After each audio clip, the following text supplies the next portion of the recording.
asifiwe. Ni wakati mwingine tena ambao tunamshukuru Mungu ambaye ametupa nafasi ya kuweza kwenda kulisikia neno lake jinsi anavyotufundisha.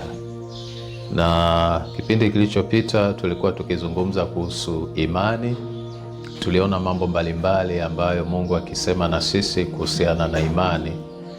Na katika hiyo imani basi tuliweza kumwona Mungu, na watu wengi pia waliweza kumwona Mungu kwa njia hiyo ya imani. Basi niombe, tuombe. Baba Mungu, katika jina la Yesu Kristo, asante kwa sababu wewe ni mwema. Wakati huu tunapoenda kulisikia neno lako, ninaomba Roho Mtakatifu lithibitishe neno lako na likawe dhahiri kwenye maisha yetu. Mungu, ikiwapo jambo lolote ambalo unawatendea watu wako, jambo lolote jema la kuwaponya watu kiroho, kuwaponya watu kimwili, kuwafungua katika fahamu zao, Baba, ni wewe utakayekuwa umetenda, na sifa na utukufu na heshima tutakurudishia wewe, wala sitabeba utukufu wowote, kwa maana yote yanayofanyika ni kwa uweza wako na kwa nguvu zako. Basi Mungu, ninakusihi katika jina la Yesu Kristo, uwe pamoja nasi, na Roho Mtakatifu uniwezeshe kulifikisha neno lako, na neno hili likaweze kuzaa matunda kwa kila atakayelisikia, likalete uponyaji, likamfungue na kumweka huru yoyote yule atakayelisikia neno hili. Basi neno hili likafanyike baraka na uponyaji, katika jina la Yesu Kristo aliye Bwana na Mwokozi. Amen. Leo tunaendelea na ule mwendelezo wa kuhusu imani, na hapa tunaenda kuangalia imani na maombi, kwamba ni vitu viwili ambavyo vinakwenda pamoja. Imani na maombi ni vitu viwili vinavyokwenda pamoja. Tunaona jinsi ambavyo Yesu ameendelea kuzungumza. Ukisoma katika neno lake la Luka mlango ule wa 18 mstari ule wa 8b, anasema mwana wa Adamu atakapokuja duniani ataikuta imani duniani? Manake ni kitu ambacho Mungu anakitarajia sana, mwana wa Adamu anakitarajia sana, Yesu anakitarajia sana, kuikuta watu wakiwa bado wanaishi katika imani. Manake ni jambo muhimu sana. Katika somo lililopita tuliona jinsi ambavyo Mungu hapendezwi na mtu ambaye hana imani.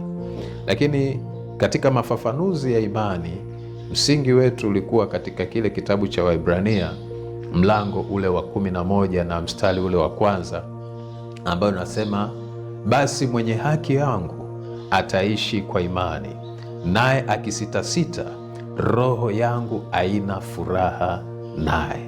Maanake ni kwamba Mungu kuishi kwa mwanadamu, kuishi kwako wewe na mimi, namna ambavyo tunatembea katika ulimwengu tulionao, namna ambavyo tunafanya, Mungu anatarajia katika kila eneo linalobeba maisha yako kwa ujumla uishi kwa imani. Ndio maana nasema imani, mwenye haki yangu ataishi kwa imani. Lakini Waebrania 11 mstari wa kwanza anasema, basi imani ni kuwa na uhakika na mambo yatarajiwayo, ni bayana ya mambo yasiyoonekana.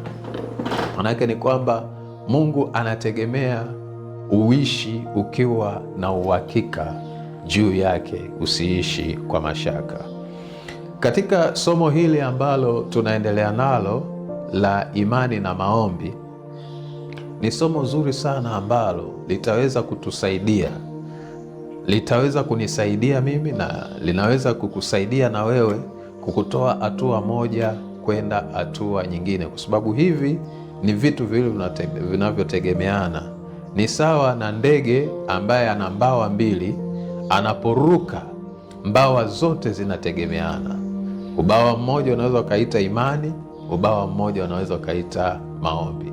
Sasa akiwa na ubawa mmoja tu wa maombi, hata akijaribu kuruka hawezi kuruka, lakini lazima viunganike na ubawa wa pili. Kwa hiyo akiruka, akipiga maombi na imani, basi ndege hii itaendelea kuruka hata kufika mahali ambapo inataka kufike. Kuna neno la Mungu hapa ambalo ni kutoka katika kitabu kile cha Injili ya Marko, mlango ule wa 11 na mstari ule wa 24. Neno hili linasema, kwa sababu hiyo nawaambia, yeyote myaombayo mkisali, aminini kwamba yatakuwa yenu. Aminini ya kwamba mnayapokea, nayo yatakuwa yenu. Tarudia, anasema kwa sababu hiyo nawaambia, yoyote myaombayo mkisali, aminini ya kwamba mnayapokea, nayo yatakuwa yenu. Maombi ambayo Yesu Kristo anasema watu wampelekee, lolote ambalo unalipeleka mbele za Mungu kwa njia ya maombi, aidha unaomba kwa ajili ya familia yako, unaomba kwa ajili ya watoto wako, unaomba kwa ajili ya ndoa yako, unaomba kwa ajili ili upate mume au ili upate mke, anasema yoyote myaombayo mkisali, aminini ya kwamba mnayapokea. Manake ni kwamba unapoenda mbele za Mungu kwa maombi, amini kwamba tayari umekwisha kuyapokea. Kwa nini alisema hivyo Yesu? Kwa sababu tayari yeye alikwisha kumaliza pale msalabani. Chochote ambacho unakipeleka mbele za Mungu kumwomba sawasawa na neno lake, yeye alishafanya pale msalabani. Kwa kufa kwake Yesu Kristo alishatutoa kutoka katika madhaifu, alishatutoa katika hali mbaya, alishatutoa kutoka katika uchumi mbovu, alishakututoa kutoka katika kila eneo ambalo adui alikuwa ametushika nalo. Na kwa kufufuka kwake, kila madai ambayo shetani alikuwa anadai juu ya maisha yako, Yesu alishayalipa kwa kufa na kwa kufufuka kwake. Kwa hiyo adui hana nafasi tena juu ya maisha yako, yote alishayamaliza pale msalabani.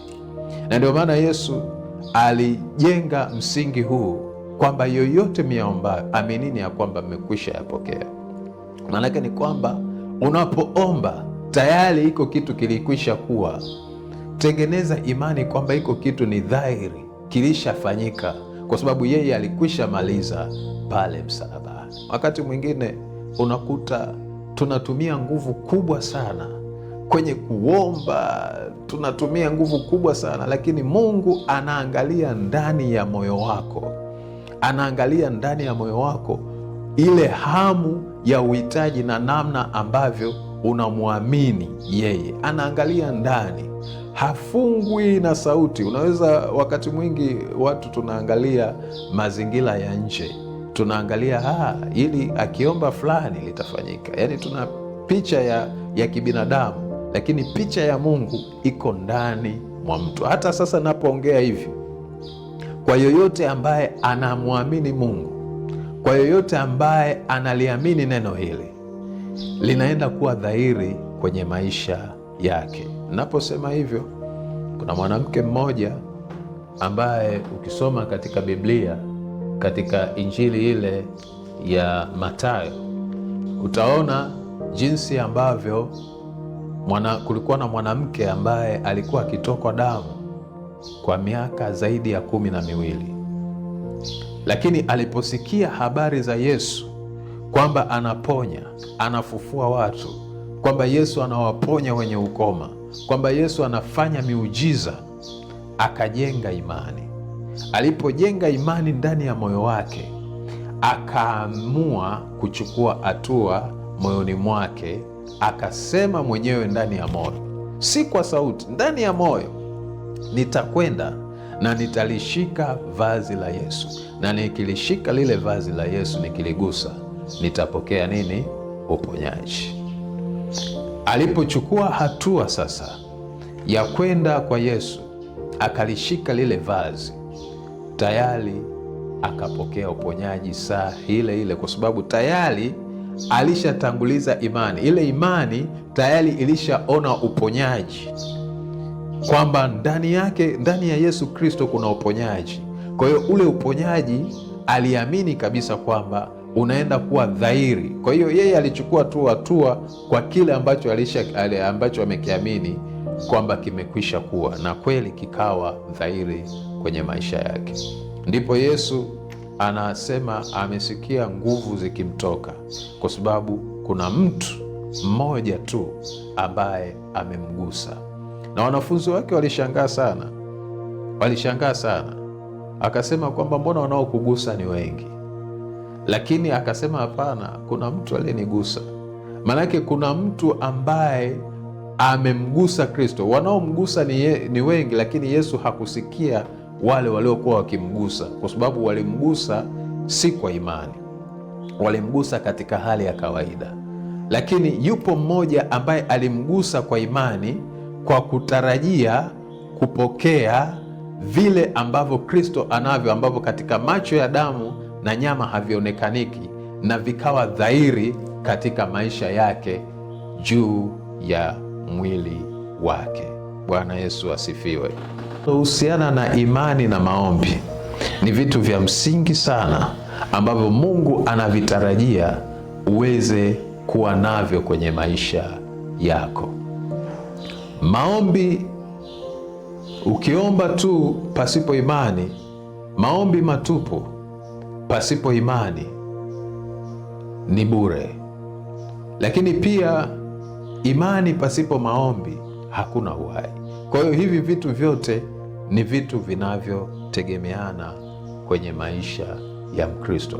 Mungu anahitaji watu wamwendee mbele zake kumwomba kwa moyo. Yeyote anaenda mbele za Mungu kumwomba kwa moyo, akiomba kutoka ndani ya moyo wake na kuamini kwamba yale anayomwomba anaenda kufanya, akienda kwa unyenyekevu pasipo hofu wala mashaka, Mungu mtu huyo lazima ataenda kumjibu, kwa sababu ameenda kwa unyenyekevu akiamini kwamba yeye hashindi na jambo na kwamba yote yanawezekanika.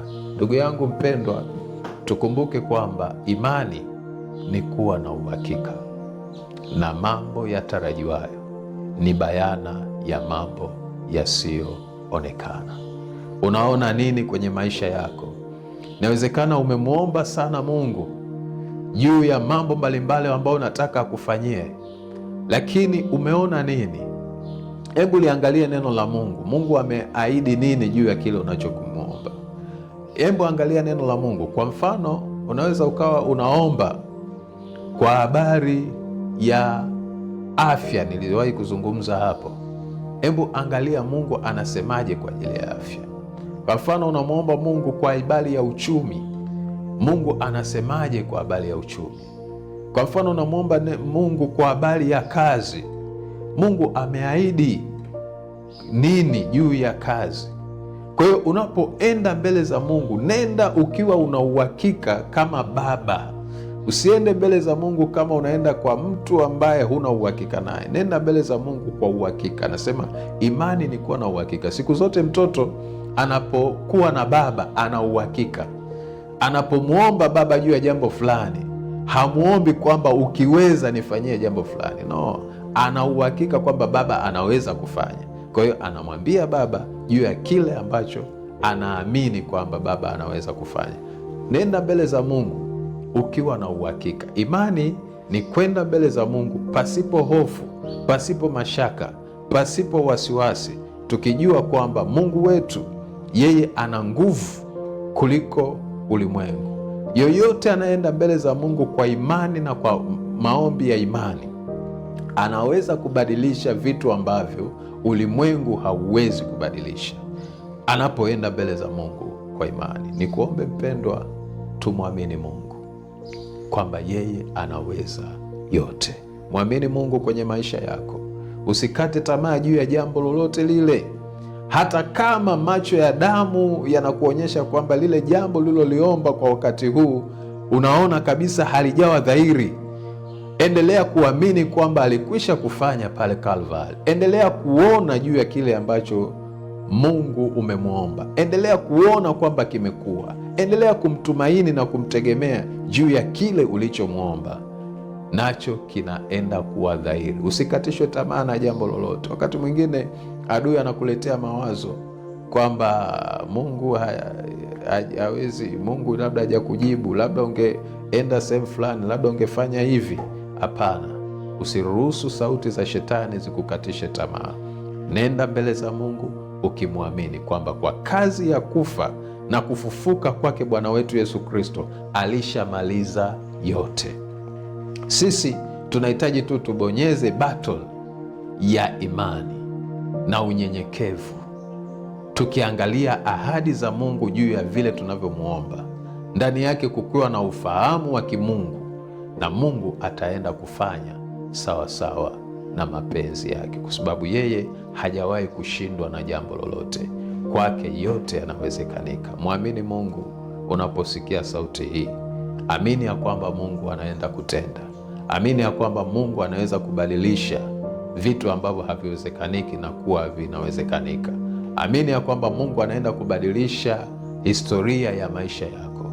Amini ya kwamba kile unachokiomba Mungu anaenda kufanya na kitakuwa dhahiri kwenye maisha yako. Yoyote myaombayo, aminini ya kuwa mmeyapokea, nayo yatakuwa yenu. Yoyote uyaombayo, amini ya kwamba umeyapokea.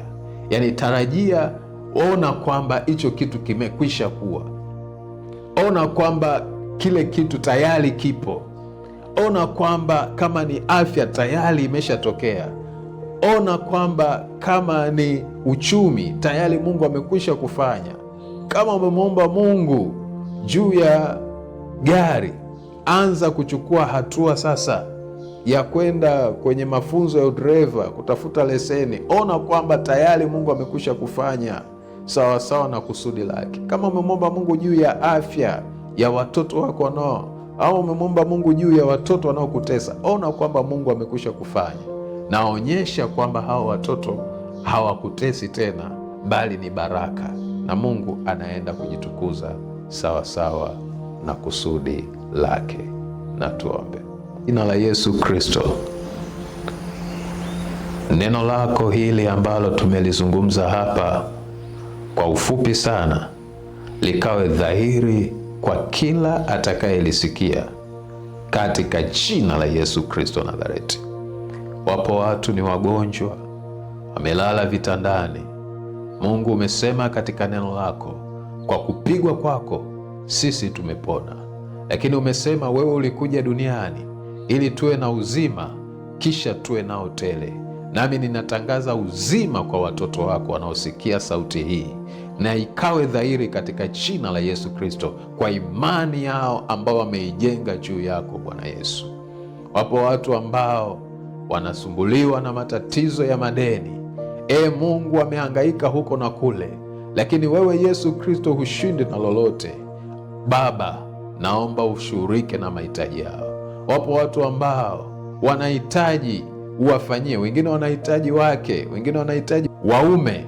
Mungu ukatende sawasawa na mapenzi yako. Wengine wanahitaji kazi. Mungu ukatende sawasawa na mapenzi yako. Baba, neno hili likatutoe hatua moja kwenda hatua nyingine, katika jina la Yesu Kristo. Nami nakutamkia upokee kwa imani, nawe itakuwa dhahiri kwako. Amen.